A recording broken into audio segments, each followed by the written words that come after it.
Hello. हाय दोस्तों। दोस्तों, मैं हूं आपका दोस्त पीर मोहम्मद कमेडियन। दोस्तों, ये हमारा स्पेशल चैनल है जो कि यूट्यूब पर भटनोसा नौटंकी के नाम पर चल रहा है और हम अपने इस चैनल पर रोज़ाना आपको प्रोग्राम की जानकारी और एक से बढ़कर एक वीडियो देते हैं। दोस्तों, यदि आप चाहते हैं कि हमें सबसे पहले प्रोग्राम की जानकारी मिले और भटनोसा पार्टी का एक से बढ़कर एक प्रोग्राम मिले, तो हमारे चैनल को लाइक करें और सब्सक्राइब करें और बेल आइकन के बटन को दबाना ना भूलें। नमस्कार, धन्यवाद, जय हिंद, जय भारत।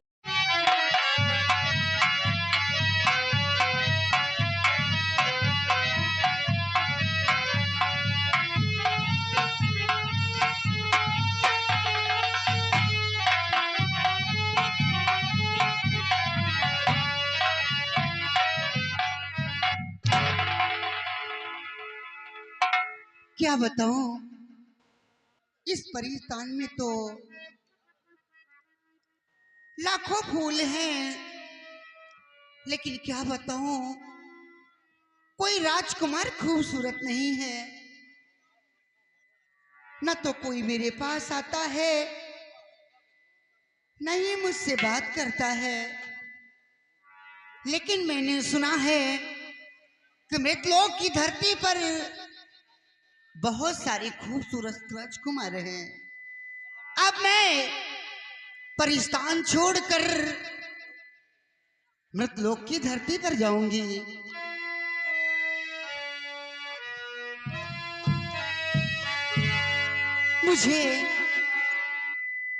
मुझे जाना ही होगा। अरे छोड़ कर परिस्तान मैं जाऊं अभी।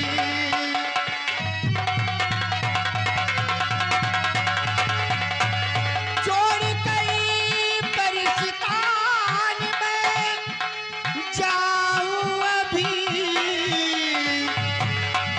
है कुंवर कोई सुंदर मैं पाऊं तभी।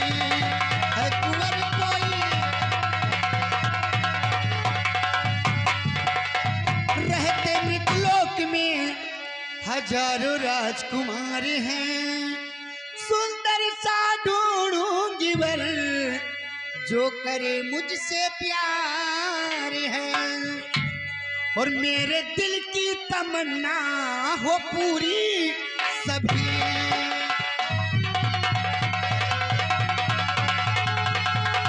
मेरे दिल की तमन्ना हो पूरी सभी। मेरे दिल की तमन्ना हो पूरी सभी। और छोड़ कर मृतलोक है जाना मुझे। छोड़ कर परिस्तान है जाना। ठहरो, अब मैं मृतलोक की धरती पर जाऊंगी और खोजूंगी कोई खूबसूरत बाल।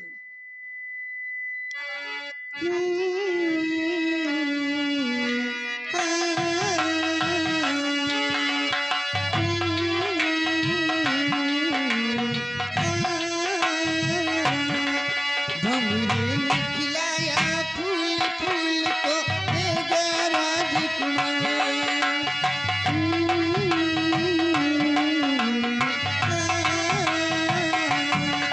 भंवरे ने खिलाया फूल फूल को ले गया राजकुमार। भंवरे तू कहना न भूल भूल तेरा हो गया इधर उधर।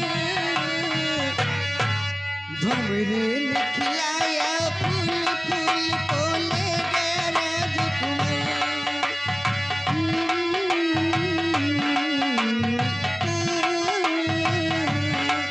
भंवरे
प्रिय, बात क्या है? आप इतना चिंतित क्यों हैं? स्वामी जी, आप तो जानते हैं कि राजमाता को हाँ मुझसे। प्रिय, मैं जानता हूँ कि आज माँ का देहांत हुए 1 हफ्ते हो गए हैं। हाँ स्वामी। लेकिन प्रिय, विधाता का लिखा हुआ कोई मिट नहीं सकता है। जो तकदीर में लिखा है वो तो होने है। ये बतलाइए कि अपना बेटा विजय कहाँ पर है? स्वामी जी, अपना बेटा विजय अभी घर पे ही होगा। घर पे होगा? क्यों, कॉलेज नहीं गया है क्या? नहीं स्वामी जी, आज अपना बेटा कॉलेज अभी नहीं गया। मैंने नाश्ता बनाया दिया और मैंने कहा कि नाश्ता करके जाए। ठीक है प्रिय, आओ बैठकर।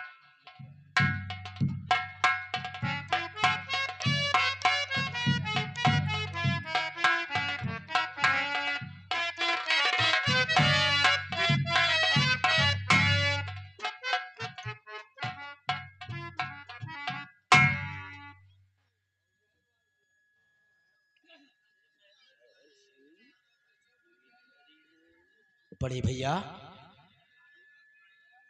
ये आपके साथ कौन है? भैया, ये मेरी धर्मपत्नी है। मतलब आपने शादी कर लिया और हम लोगों से बतलाया तक नहीं? भैया, माँ हमेशा कहती थी कि बेटे शादी कर लो, लेकिन आप हमेशा शादी से इनकार करते थे, इसलिए मजबूरन माँ को हमारी शादी करना पड़ा। और आज आप बगैर हम लोगों से बताए हुए आप शादी करके लेकर आए हैं। भैया, हम लोगों को बताना उचित नहीं समझा? नहीं भैया, ऐसी बात नहीं। ऐसा है कि हम लोगों ने प्यार करते थे और इन्होंने जब जिद ही कर दिया तो मुझे शादी करना पड़ा। इसलिए मतलब भैया, इतना जरूरी हो गया कि तुम्हें शादी इमरजेंसी करना ही पड़ा? अरे बड़े भाई, आपने मुझसे बतलाया होता तो बड़े धूमधाम से हम तुम्हारी बारात को लेकर चलते और तुम्हारी पत्नी को डोली में बिठाकर अपने राजमहल विदा करा के लेकर आते।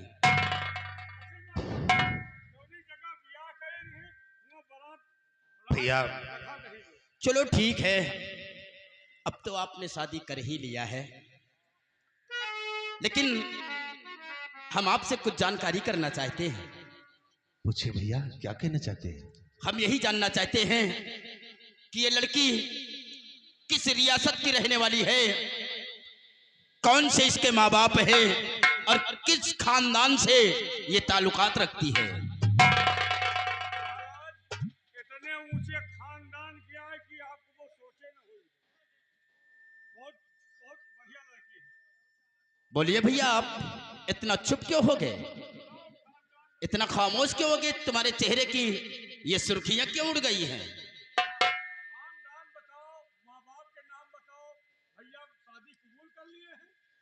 भैया, अरे भाई, मैंने रिश्ता कबूल कर लिया है, तो हम सिर्फ यही जानना चाहते हैं कि ये किस रियासत की रहने वाली है, इसके माँ बाप कौन हैं और किस खानदान से ये ताल्लुकात रखती है। भैया, इसके माता पिता इस दुनिया में नहीं। अफसोस, ये अनाथ थी भैया। अनाथ है। और इनके बिरादरी के जवान बहन बिटिया कोखियां होबो न करके। फिर भी खानदान इनका कौन सा है? छोड़िए ना भैया, आखिर हम लोगों ने प्यार किया है तो क्या जरूरत है? ये मान लो कि सबसे ऊंचे खानदान के हैं। सबसे ऊंचे खानदान? तुम लोगों की बातों में मुझे कुछ मिलावट सा लग रहा है। अरे भैया, आप परेशान न हो। ये जौन कुछ करी है आपके हित में करी है, गलत नहीं करेंगे। मैं जानता हूं कि हमारा बड़ा भाई जो भी कार्य करेगा वो हमारे हित में ही करेगा, कभी गलत नहीं करेंगे। महाराज इतने ऊंचे खानदान से शादी करे हैं कि आप सोची हो तो इनके सोच पर याद करी हो। बतलाइए भैया, कम से कम हम भी तो जाने कि ये किस खानदान की रहने वाली है। भैया क्या बताऊं, छोड़ो ना इन बातों को। क्यों? अब क्यों जिद करते हैं? बतलाने में आप इतना हिचकिचा क्यों रहे हैं? अरे भाई बताइए कि ये किस खानदान की रहने वाली है। अरे बताइए कि भैया ने शादी स्वीकार कर लिया, इन्हें भौजी मान लिया तो भाई मैंने अपनी भाभी मान लिया है, तो इसमें अब डरने की कौन सी बात है? डराओ ना, आज नहीं तो कल बताओ पता चल ही जाए। वैसे तुम्हारी पसंद पे भैया को नाज है। हाँ भाई, अब तो हमारी बात भाभी तो खूबसूरत है, लेकिन कम से कम जानकारी तो हो। भैया आप जानना चाहते हैं किस खानदान की कौन है? हाँ बड़ी भैया। भैया ये कहीं और की नहीं, ये मुन्नी भाई के कोठे की रहने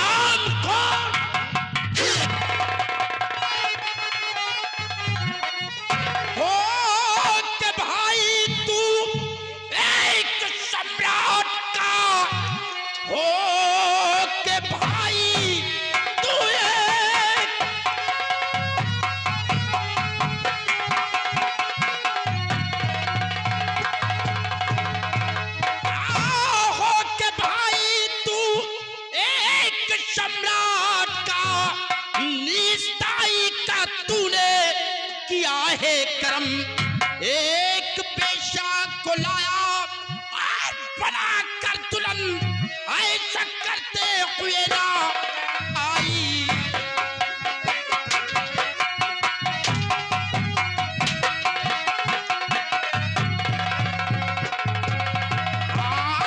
एक पेशा को लाया और बना कर दुल्हन, ऐसा करते हुए ना आई।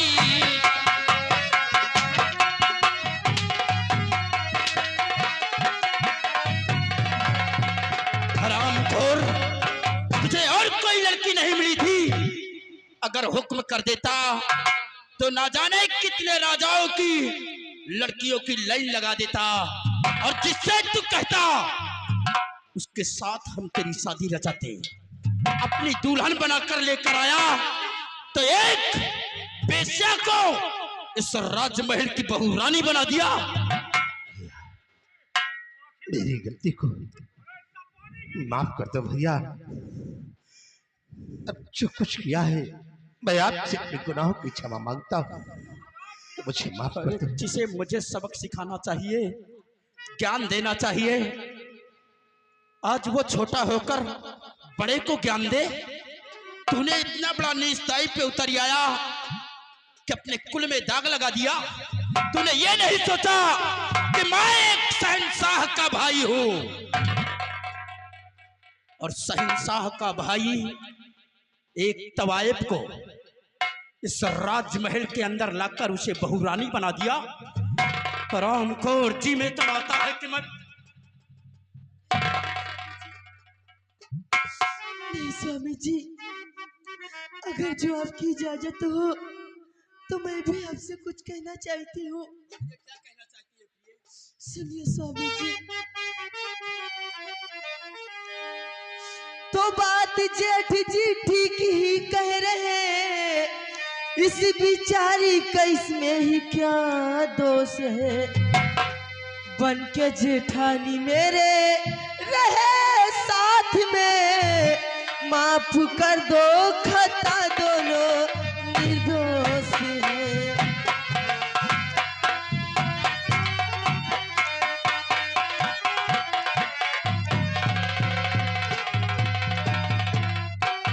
स्वामी जी, आप अपना गुस्सा शांत करिए और ये रिश्ता कबूल कर लीजिए। इन लोगों को अपना लीजिए ना स्वामी जी। मैं आप